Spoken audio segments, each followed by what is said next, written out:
Welcome, everybody, to Hi. today's very, very, very, very special episode of the I Went Outside Today podcast. This is one of your three hosts, Chris. This is Cheryl. Hi, I'm Sydney. Sydney is just ready to go for this one. She's drinking mead. She's feeling feisty. Drinking mead. She's still thinking about what tree to kill off. I think all trees are good trees. That's what I've always said. I bet there's an evil tree out there. I bet there's like a Hitler of trees that all the other trees hate. I don't. I think that all trees are nice trees.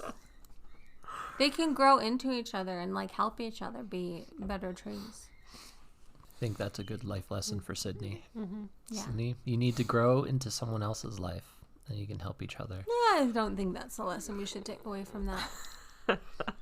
Do you know what's excellent about being single? Everything.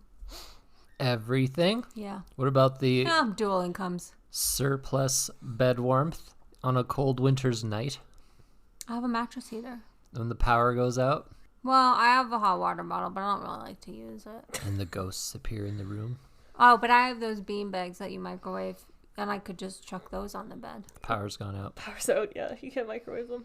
Oh. Although I don't doubt your mom's got a backup generator Wait, somewhere. can you boil water when the power is out? No. I might just die if the power goes out. Okay. That's what a I partner can't is good for. thermoregulate. Mhm. No, I have hand warmers and heat warmers that you put on your little feet with the little stickies. You open the packet and you shake it and it warms up. Well Fuck done. you. Well, if And you, I bought them at Costco, so I have lots. if you are looking to go somewhere on a cold winter's night that's not bad, we They're sent hand warmers. Sydney to Canoe Volant. The Flying Canoe Festival. Mm-hmm. A little bit of false advertising. None of the canoes flew. How much were you looking up? All the time. Constantly. Watch the skies, The whole Sydney. time. So if you were doing that the whole time, did you see anything else? Are you just going to report on the stars in the sky? Yep. Okay. That's all I got for you. Buckle up. I'll read for the description here. Live the legend. Come celebrate your inner voyageur with light, music, legends, and dance. In the spirit of a great winter city, the Flying Canoe Volant is creative and interactive cultural celebration designed to engage local history and everything that is great about a long winter's night. Inspired by the legend of the Flying Canoe and French-Canadian, First Nations, and Métis traditions, Flying Canoe Volant embraces Edmonton's beautiful Mill Creek Ravine and the newly established French Quarter. So, Sydney, we had asked you to do this, and it turned out you had already had plans to go to this event. Yeah, I was ahead of the podcast plans, so Well done. yeah. That's so unlike you. I know. It makes me wonder if we're just going to start suggesting things, and you're going to be like, I'm already planning on that. Maybe. Mm-hmm. But I really did, because my niece wanted to go to this, so we had plans to go with Giselle and Kevin and Mom. Oh, do you know, Everyone but you. do you know how our niece found out about it? I don't know, actually. I didn't ask. Oh, I was just like, oh yeah, I'll go to that. She probably was watching the skies. Mm-hmm. Probably. Somebody told her about the stuff going on in the ravine, and she was like, I need to see that. Mm-hmm. So, I don't know if we want to include the story of the Flying Canoe. You But, can. Yeah, you can. all right, Sydney, what is the story of the Flying Canoe? Oh, I don't know. I didn't go to that part of the festival. You didn't see the guys walking around with canoes? I saw the canoe races. Okay. But, like, it's a bit confusing because there's 3 venues. Mm-hmm. And I wasn't clear on, like, where the Mill Creek stuff was. Which I think is where they tell you the stories. Yes, it is. It's down in the ravine. But, like, where's the ravine? If you walked west, you would have found the ravine. Oh, I didn't know. That's okay. And I did read some of the description for this event. So I have the story in Wikipedia here, although it does state there's different versions. So, But the Wikipedia explanation of events is, after a night of heavy drinking on New Year's Eve, a group of voyageurs working at a remote timber camp yearned to visit their sweethearts some 100 leagues away. Sydney, you're the sweetheart. No, I'm not the sweetheart. But the only way to make such a long journey and be back in time for work the next morning, because apparently their boss is going to be a grump around New Year's, I guess so.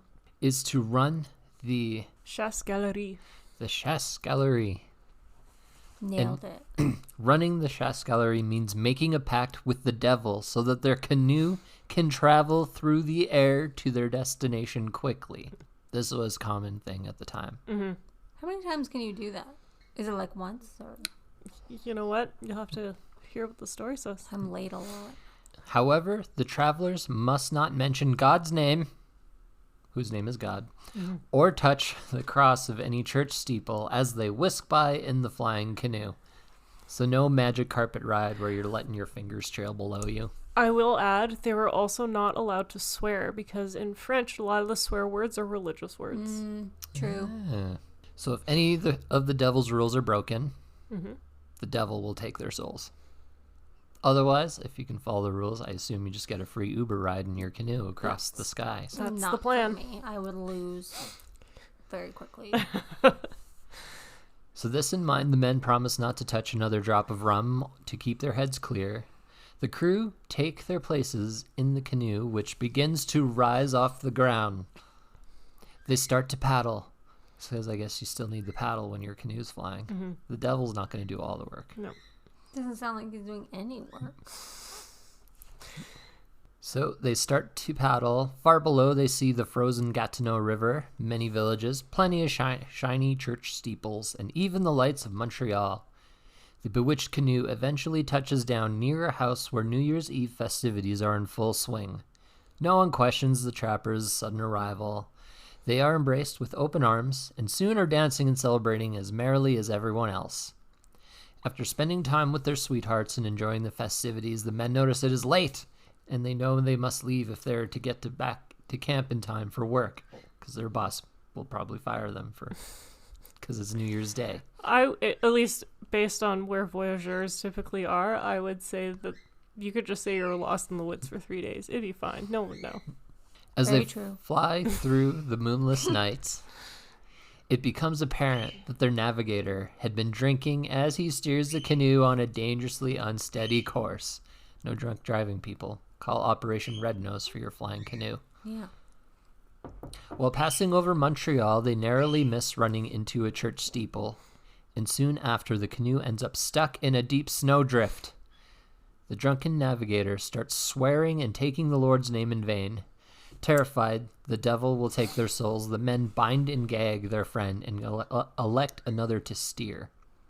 The navigator soon breaks his bonds, because he's fighting mad, and begins swearing again. The crew become more and more shaken at the possibility of losing their souls, and they accidentally steer the bewitched canoe right into a tall pine. The men spill out of the canoe and are knocked unconscious. The ending of the story changes from version to version. In some versions, the men are sentenced to fly the canoe through hell, which is pretty cool. They appear in the sky every New Year's Eve, but in one version, all of the men escape the terms the devil made. The version that I heard was that the canoe crashed into a church and the cross on the top of the church broke off into the canoe. And then the guys started swearing because they were like, darn, there's a cross in the canoe, which they told us not to. Shouldn't you give up at that point, though? Because if you swear, I thought it's game over. Yeah. Like, why would you keep trying? I would just give up and die. Like, you just give up and die. Yeah. And then the devil cursed them to basically never make it back to camp. So they were stuck flying in their flying canoe for eternity. Dark. Okay. That was the version that I remember hearing. So, Sydney, were you aware of these true facts before you went to the Flying Canoe Festival? No. Did you wonder why it was called the Flying Canoe Festival at all? Like, yeah, but not enough to Google it. You know what I mean? Do you feel happier now that you know what the whole thing was about? Yeah. No. That was a lie. I feel the same. Okay. You liar. You're riding the devil's canoe home tonight, aren't you? Maybe. Sounds like a euphemism for using drugs. The devil's canoe for drug? I don't know. That should be a Canadian street drug. Should be. The devil's canoe. Like maple syrup with cocaine. What drug would that be? Maple syrup with cocaine, you say? I don't know, but I don't think you can snort maple syrup. I think you would drown. Poutine with ecstasy in the Maybe. gravy. What does ecstasy taste like? Does it go with gravy? I don't know. We can try later Mushrooms after the you show. could probably get away with. This You will could be do the a next mushroom episode. gravy. I will not be here. We come up with the great Canadian street drug. I will not be here. So, Sydney, What? were you the first to arrive? No. Were you the last? No. Because we went with, we were going to meet Giselle and Kevin at the thing. So they got there a little bit before us, but then we couldn't find parking. So I just got out of the car and abandoned Mom. And no, she forgot something and had to go back to the car. Either way, I abandoned her. So I got there a little bit before her. So I wasn't the last person there. Mm-hmm. I was the second last. For those of you who don't know, Giselle is Sydney's sister, Yeah. and Kevin is her My brother-in-law. sister. Mm. Not your sister. No, I'm looking at Chris because you said Sydney's sister. Mm-hmm. Possessive. My sister. Anyway, I met them at the maple, where they do the maple syrup and the snow at that thing. Did And you then- have any of the maple syrup and snow? Well, they said I had to go get tickets, and I was like, that sounds like a lot. I'm not going to do that. But then Kevin turned around and just handed me one. So I was like, oh. So then I had one. How was your maple snow cone? Good, a little bit runny. When I did it in Montreal, it was a bit more solid. Yep. And then I tried to I was watching Michelle eat one, which was gross and sticky, but kind of funny. Because it was just a bit too runny. Yeah, Yeah. I think you got to leave it on the snow a bit longer. you do. Flashback to last episode. Children are sticky. They are sticky. Well, but when you give them maple syrup, that's not really their fault. I think also the maple syrup that they're using is not the right consistency. Because there is thicker maple syrup. Maybe. Mm-hmm. I mean, it wasn't like runny, but it was like a little bit runny. Okay. Like one runny's worth of runny. So yeah, we met them there. And I planned, because I knew that I was going to eat something, so I had my Invisalign out. Well so done. I got to have the maple syrups. And yeah. Then it's divided up into like 3 areas. What area did you go to first? The Cafe Bicyclette. Yep, well done. You've been there before I have been there before. for our Krampus For the play Krampus. episode. Yeah. And Were you still in line there? Because you said you were there forever. I was there forever. It's like I never left. But also the fucking cell phone reception comes back into play for this because they have no reception inside. Yeah. I don't know why. I think it's a new building. What? It's not that new.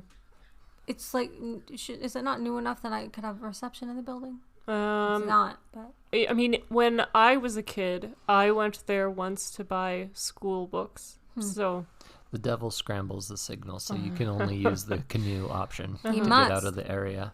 So we started outside on that part of the thing, and then there's a school side, and then both of those places have indoor outdoor options, so that's why we went, because there's little kids with us. But I didn't even know that the school was like across the street, so that was good. And then I never figured out like where the ravine part of it was. yep. So we met up, we were walking up and down the main drag outside, and they had a craft table for kids, so Elizabeth stopped to do some crafts. How many crafts did you do? I didn't do any crafts. I just watched her do the crafts because What kind of crafts? they were like pipe cleaner ones, so she made a butterfly ring or something. nice. It was neat. And then so we were kind of just watching her do that, and there was a drawing table that Michelle was at, and then we basically got Mom to hang out with Elizabeth and Kevin to hang out with Michelle, and then me and Giselle took off to do sisters stuff. I don't know. We were just like, we're the hungriest, I think. So we were going in search of food. Are Mom and Kevin still there to this day? Yeah, we just left them forever.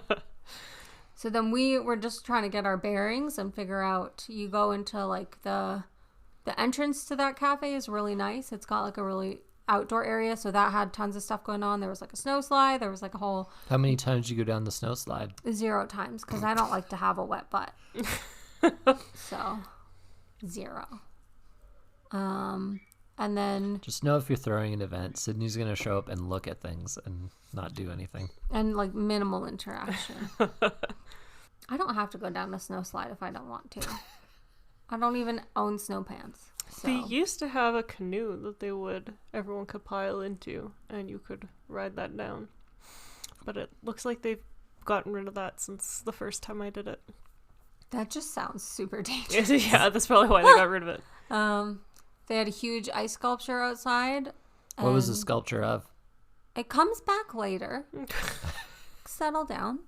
You like to gloss over details. I'm taking you on a journey. You like to speed run through the journey. So we went inside to find food and got lost and couldn't kind of figure out what was going on. But then we got it sorted because it's like a big curvy building. And I couldn't figure out how to get like into the curved part. But then I figured it out because of persistence and hard work.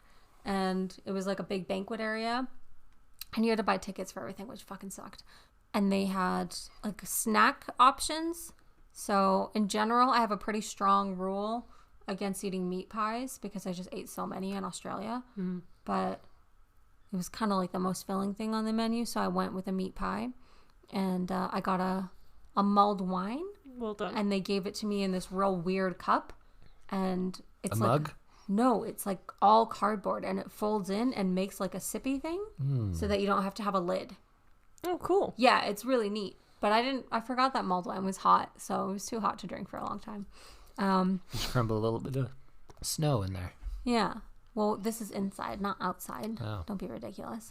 So that took a long time, like getting the tickets and like getting and then I got my food, and while that was happening, I think Mom called Giselle because Elizabeth like couldn't make one of the crafts and she got kind of upset. So then they were coming to find us, but there was no reception in the building. So Giselle went off to find them to come join us.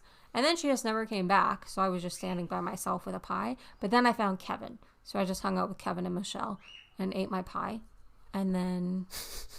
How was your breaking your meat pie rule? It was okay. Was it tortilla? I don't know what that means. That's the French. It's a French meat pie. Sure, that's probably what it was. I was at a French place ordering a meat pie. Stands to reason that it was that. I don't didn't know. order the Mexican Korean fusion meat pie. This was also like super expensive. So it's like a really tiny little pie for like $7. And then my mulled wine was like $9. So grimy prices.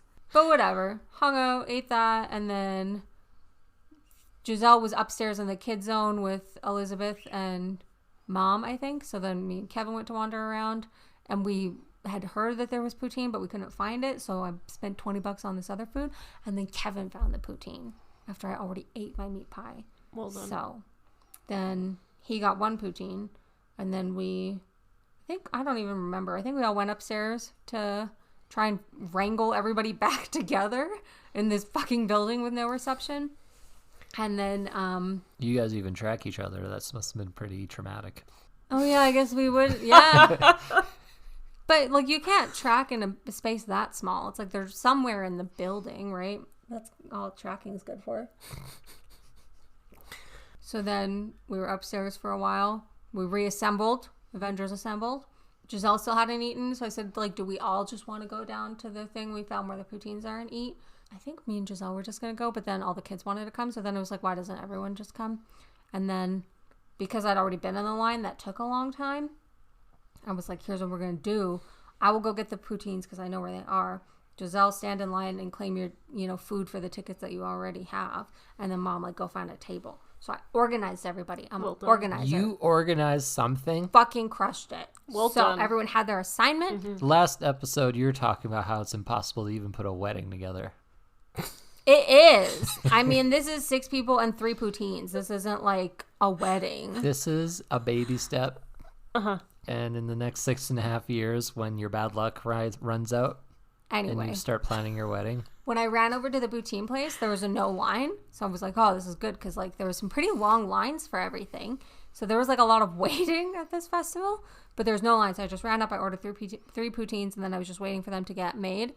And it was kind of like in a hot, dark little corner, like in front of the cafe, but like it was fine. So I'm waiting. And then I'm like out of the way. I paid and I'm just waiting to pick these things up and run back to the family. And I don't know if I've mentioned this before on the podcast, but when I go out in the world, people always assume that I work at the place. And like, just, they don't consider context at all. Like I'm in a full winter jacket, right? Like, I'm not, all of the staff are wearing red flannel shirts.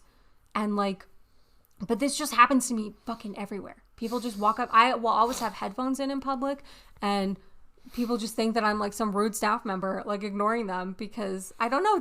People think I work everywhere. I get it at like grocery stores. You dress like a barista all in black. Any store. Yeah, when I went to Vegas for a work thing and I was meeting our client, he thought that I was the hostess. You got to wear more patterns. I was wearing probably my bear hoodie again. I wear this hoodie a lot. Which is not something that I would wear to... Well, I do wear it to my work, but... Anyway, I just don't understand why people think that I work everywhere, and this has been going on for like a really long time. You're just cursed to work customer service forever. And this guy just like comes up to me and he's like, "Do you work here?" In my full winter jacket, when like everyone else is wearing flannel. And I was like, "I don't, but I get that a lot." And he was just like, "Okay," and just kind of like, you know... He was trying to wandered off after ruining my night. A line of conversation. How do you That's know? A bad line of conversation. How do you know he wasn't trying to flirt with you? By asking if I work there? Yeah. You gotta start somewhere. I was in a full winter jacket with like my cat tote on, waiting where other people were picking up food. Would you rather he approached you with a full analytical breakdown of what you were wearing and what you were likely up to? I don't like to be hit on by idiots. If that's what was happening, I missed it completely. It'd be totally Sherlock Holmes. So you would rather your whole day. Yeah. Would you rather a guy who like comes up to you and hands you his phone number and then makes finger guns at you and goes and walks away? I mean, maybe, but I wouldn't call him. But like, I just don't ask me if I work places. It's a sore spot for me. I don't know what it is about my face or my demeanor. Who's wearing headphones at their jobs? I'm always wearing headphones. I think much like most employees, you always have this face of like, I don't want to be here. That's true. You gotta smile.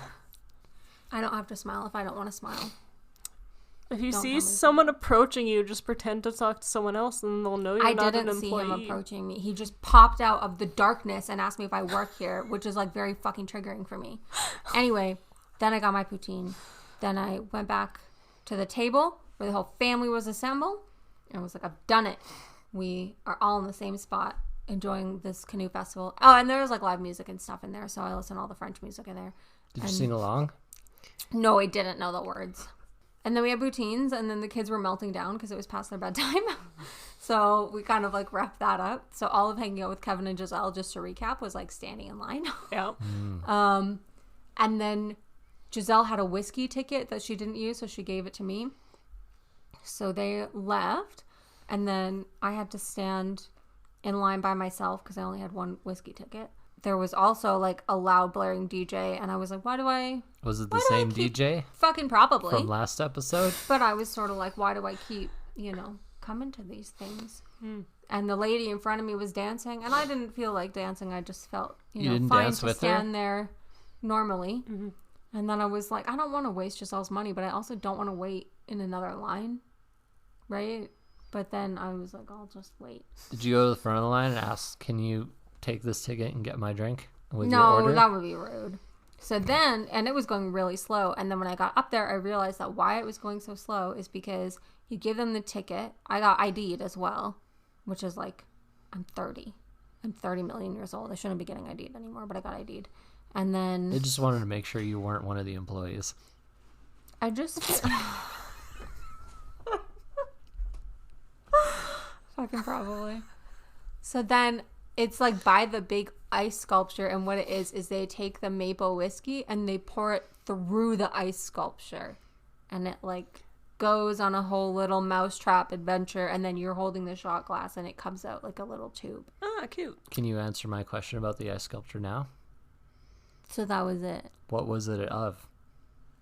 A whiskey machine. Okay, it was for the whiskey. What does a whiskey machine look like? Oh no, it was for the whiskey. Did it look like a beaver and he was like peeing into a cup or something? Or I think I took a picture. It's not like of anything, it's for whiskey. So it's like a mousetrap type contraption for whiskey. Like, think like Chitty Chitty Bang Bang. Just like, it just travels. So it's a car. No, it's not a car. It just like travels through it. Hang on, I have to scroll through my pictures. There's a picture of cereal with protein crisps. in a new calendar that I got. Because I was showing Giselle that you can up your protein intake by putting protein crisps in trash cereal. You got old. You got older than me. It's just really important to have enough protein. Look, it's just I was born before you, and you're still older than me. It's not of anything. Looks like an ice sled. It's just for whiskey. But it's not like a shape. I mean, it's a shape, but it's not. We'll put it on the whatever this gets posted on. If you've ever been to a party, they have these sometimes where you just stick your head at the bottom and they pour alcohol down a slalom of ice into your mouth. Yep. So then I did the whiskey Sydney's shot. never been invited to parties. I've gone to parties. So then Sydney also doesn't know what shapes are. It's not like a shape. It's like a fake shape. A fractal? No. All right, so you're loaded up on whiskey. I did my one whiskey shot. And it did taste nice. It tasted like maple syrup and whiskey. So then we went to the school side. And it's been like really warm.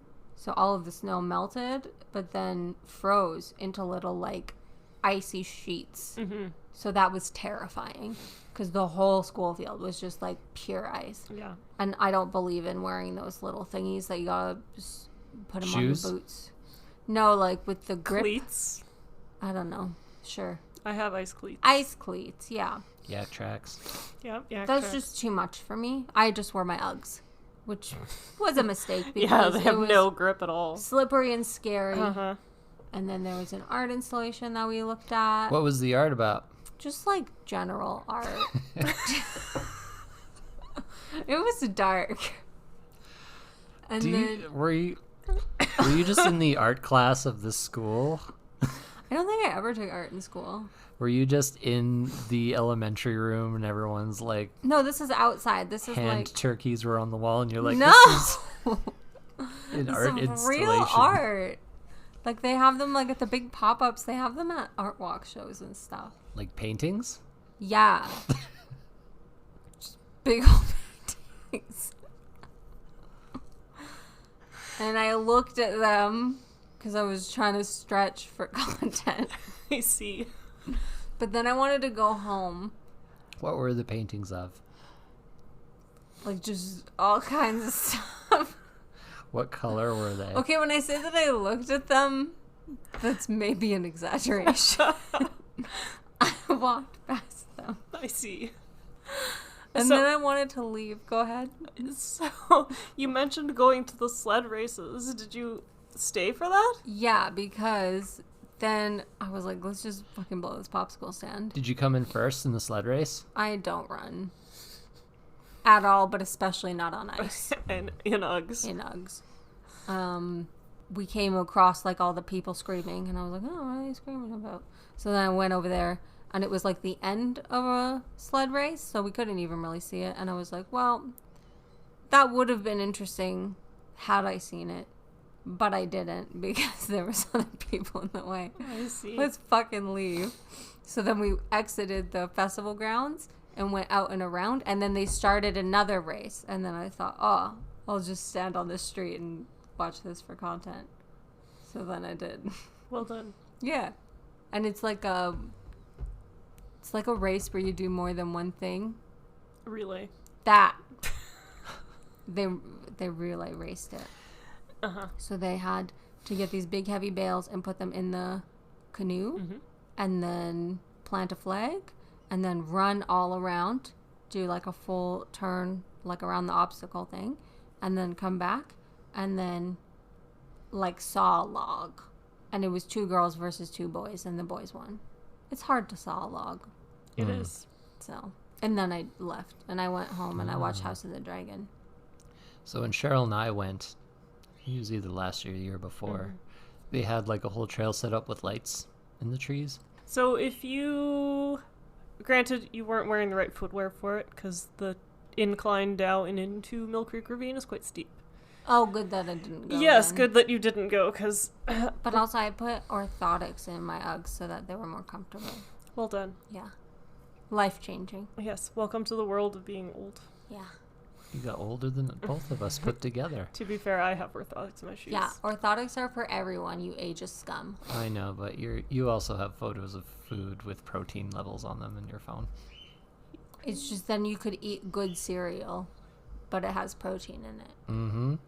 So, Sydney, you left without seeing the most magical part of the Canoe Volant. I didn't know where it was. You didn't There follow, wasn't a map.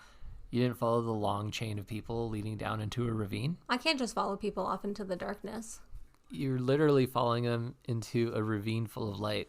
It's not following people into darkness. You're going into the light. I didn't know where it was. When Chris and I were there were horse-drawn wagons that were going up and down the street to take people towards the ravine. Yeah. I think it's well documented how I feel about horses. Freddie I'll not feels be the same. following a horse into a dark ravine. Mm-hmm. That's for goddamn sure. It's a lit up ravine. I didn't see any horses though. Okay, they may have not taken them this year. Well, they might have. I might have just been at the wrong place. Like we were on the outside by the canoe thing. So Well, Cheryl, I, and Freddie Yes. went into that ravine Brady. last year. Freddie did not necessarily enjoy the process, but you and I did. It's true. Turns out if you're a dog and you're surrounded by hundreds and hundreds of thousands of giants, you get a little stressed out. Yeah, you don't like it. Mm-hmm. So yeah, you go down into the ravine, and there's a Métis camp set up, and some teepees. Yeah, I saw like Images. the descriptions, but I didn't know what they were. Yeah. On the event sheet. So the one year Chris and I went, we didn't do it last year with the dog because I didn't figure that they would have appreciated that. But if you go into one of the teepees, there's bannock and tea being served. I love bannock. Yeah.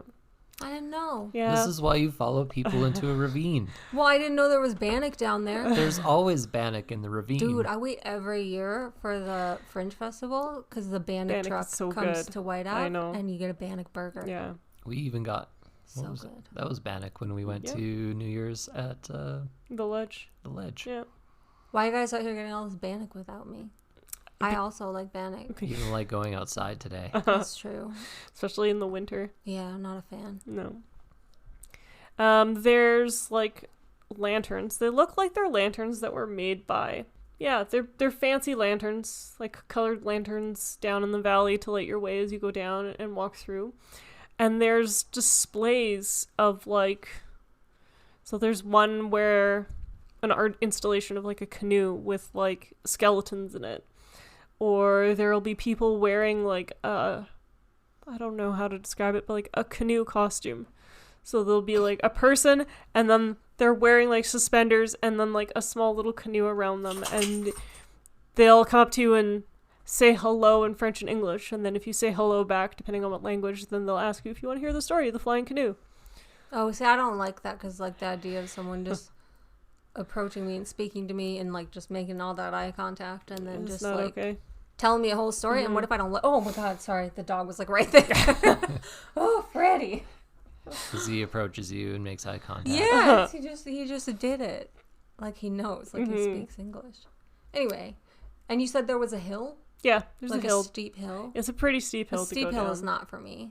Do you have to climb it out too? Yeah. That's not for me. The first year I went, I didn't bring cleats, and that was a mistake. Because I trying to don't even get back own them. up is very, very hard. Yeah. The second time I went, I definitely wore cleats. And then the third time, when Chris and I took Freddie, it Weather was so beautiful. dry. Yeah, we didn't need cleats. It was gorgeous down in there. Was that last year when we had all that freeze thaw? Yep. So you went on a thaw. We went on one of the thaw days. Smart. Freddie had his little glow light so that people didn't step on him as we shuffled through crowds of people. Well, now I kind of wish I went, but I didn't know how to go to Yeah. it. Next year, if you decide to go again, you guys can go down into the ravine and see there's like little dioramas set up, and You have to go into the ravine. Go into But the hill will be there still. yes, correct. How big a hill are we talking here? Is there a hill that's not too big for you? All hills are too big for me. Okay, I've done really hard hikes before too, so I've done all the hills that I don't have anything to prove. I've done the figure 8 hike in Sydney, so I've done Heart Attack Hill, right in the Northern Territory. I've walked in figure eights too. I've impressed people with my hill climbing, descending capabilities. Then why are you already. concerned with how steep the hill is? Because I don't want to do it again. Fucking sucks. Every time I do it, I hate it. It's hard and far. I'm not impressed with your hill climbing talk. I'm not impressed with you, so how does that make you feel? Vindicated. Sorry, Cheryl. No, it's all good. That's what the podcast is for. Bickering. Yeah. Yeah. Sibling rivalry. So, Sydney, would you recommend other people go to the Canoe Volant? Yeah, it was a good thing. It's fun. Would you recommend people look at the map and see actually where all the things you can go? I couldn't find a map, so as far as I'm concerned, no map even exists. Would you recommend people look at the art things? They were good art things. Probably. Would you? And I was, you know what? There was axe throwing, and I was Yes. wandering around trying to find axe throwing, and I never found it. Oh. And there was a big. You just bring your own axe. I don't own an axe. You toss Am I it around. supposed to? I mean, you can ask us. We have one. What do you have an axe for? Camping. I don't go camping. I don't We've think I- noticed. You don't need need a an reason axe. to own an axe. I You feel can like you do. you can bring it upstairs and threaten your neighbors. I mean, I could, but sounds like I'll get in trouble. You just sharpen it in the front yard. I don't even sharpen kitchen knives. I don't like the steel sound. You just wear earplugs. It's more about sending a message. I don't think that's for me. I think that's all terrible advice. But I would recommend people go to the canoe thing. They had poutine. Would you say it was good to bring children? They had tons of stuff for kids. They had the Okay, craft good. stations and a kid zone and all kinds of stuff. So there's definitely stuff for kids to do. And outside for the there was a giant igloo nightclub thing going outside. Another DJ. Mm-hmm. Did you enjoy being inside the Ice Igloo DJ booth? Oh, I gave it a pretty wide berth. It was just didn't seem like it was for me. So I didn't go to it. Fair. Yeah. Also, I wanted to do silver skate instead of flying canoe. And you guys were like, no, you have to do flying canoe. Well, it is this weekend, so So you could still go. I'm going to. Okay. That's 3 times I've been outside lately. Good God. job. Read them and weep. We go out 3 times a day at least with the dog. Well, that's not counting. That's No. not counting. It's not counting. We beat you. Well, I think that wraps up today's episode of the I Went Outside Today podcast. This is one of your 3 hosts, Chris, flying off in his own devil-propelled canoe. Hardy har har. This is Cheryl signing off. Bye. Don't touch any steeples. Don't tell me what to do.